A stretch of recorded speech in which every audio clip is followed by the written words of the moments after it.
bilirik ki, xanım 1-ci Avropa oyunlarını izləmək üçün Hollandiyadan Bakıya gəlib. Həm də ictimai fəaldılar. Azərbaycana gələn daha 2 rəfiqələri ilə birgə Niderland Qadın Hüquqları Müdafiə Təşkilatının üzvləridir. Sophie Van Haf və Karlin Beckniklə Fəvvarilər meydanında görüşə bildik. Müxtəlif qonaqlıq və ziyafətlərdən yorulsalar da, görüş yerinə vaxtında gəlmişlər. Çəkiliş üçün daha uyğun yer axtararkən Holland xanımlardan biri dedi: Azadlıq Radiosuna müsahibə verəcəksiniz sözlərini işləndə elə başa düşdük ki, bizi studiyaya dəvət edəcəksiniz. İndi qonağa necə izah eləyəsən ki, radionun ofisi ötən ilin sonuna bağlanıb və hələ jurnalistlərdən biri Xədicə İsmail həbs olunub. Onlar bu cavabı eşidəndə üzləri rəng alıb rəng verdi. Sanki 2 həftəlik istirahətləri ərzində eşitdikləri tək bədxəbər buydu. Təəccüblə baxışdılar. Beləcə müsahibə başlandı. Baku is a very rich city. Yeah, very wealthy. Very wealthy. It has Zəngin şəhərdir Bakı, varlı şəhərdir. Çoxlu restoran və kafeləri var. İstirahətə gözəl yerdir. Burada insanlarla danışanda hiss etdik ki, çox mehriban və qonaqsevəndilər. Azerbaijan people very friendly, welcoming.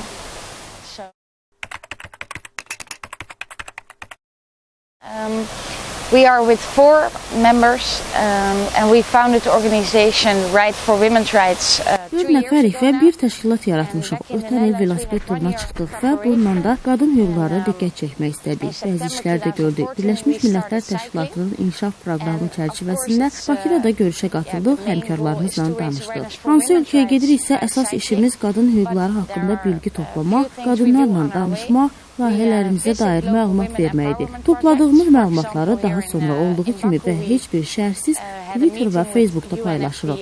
Bakıda başlıca diqqətimiz Avropa oyunlarınadır. Amma macal tapan kimi qadınlarla da görüşüb danışırıq. Velosipedlə gəzib məlumat toplayırıq. Amma hər hansı bir siyasi fəaliyyətimiz yoxdur. Biz də eşitdik ki, Azərbaycanda nələrsə baş verir. Bəlkə də siyasi məhbuslarla bağlı. Ancaq bu barədə məlumatımız yoxdur və bir söz deyə bilmərik.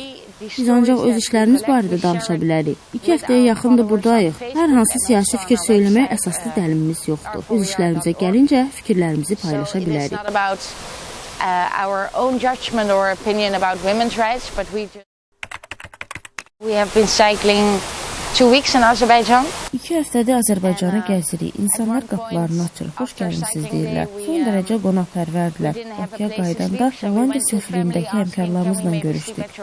Bilirik ki, Azərbaycan çox az müddətli müstəqil olub. Hər şey çox sürətlə baş verir, problemlər var və Azərbaycan bu problemləri minimuma indirməyə çalışır. Düşünürəm ki, Azərbaycan bir müddət kimliyini hiss etməlidir ki, problemlərdən özünə uyğun çıxış yolu tapa bilsin. Sometimes a little bit experiencing with their identity how they can best solve the problems. For example, we've heard about Məsələn, biz eşitdik ki, qadın hüquqlarından bağlı yaxşı qanunları var Azərbaycanın. Amma onların həyata keçirilməsi hələ ki hər yerdə mümkün deyil.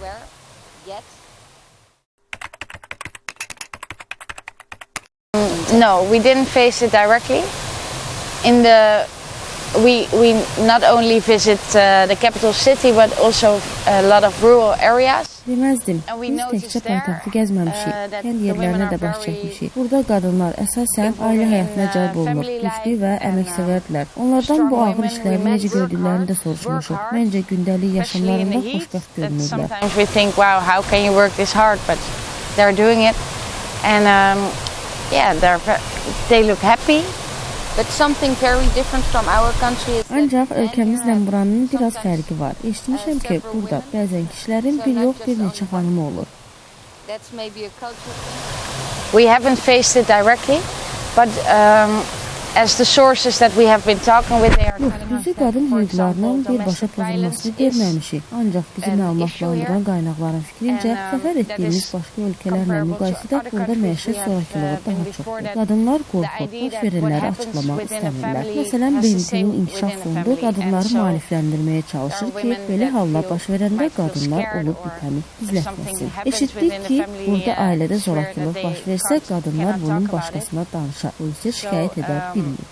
Baxanda daha qonaqlanırlar. Səbəbini bilməsək də gördüyümüzü deyirik. Raise awareness for this cause and tell that if something like that happens, you can come out and talk with people about it. It's a financial thing. Maddi problemlərlə bağlıdır. Məncə bu çox bahalı tədbirdir Hollandiya üçün. Çox təəssüf. We would have loved it. Oyunların Hollandiyada keçirilməsini çox istərdik. Təəssüf ki, hökumətimiz bunu imtina elədi. We say to each other we can learn of is that in Holland if you do something for another person, Hollandiyada öyrəşmişik ki, bir adam bir başqasına iş görürsə, mütləq onun arxasında bir səbəb olur. O da insanlar sizə yaxşılıq eləyir, amma arxasında bir niyyət yoxdur. Sadəcə başqasını sevindirmək üçün belə davranırlar. Biz bir ailədə qalırdıq. Onlar heç bir maraq gütmədən bizə nahar yeməyi hazırlayıb, məlumatları paylaşırdılar təmənnasız və yalnız bizi sevindirmək üçün. Shared information and not because they got something out of it, but just because it makes them happy. So something we can learn a lot about.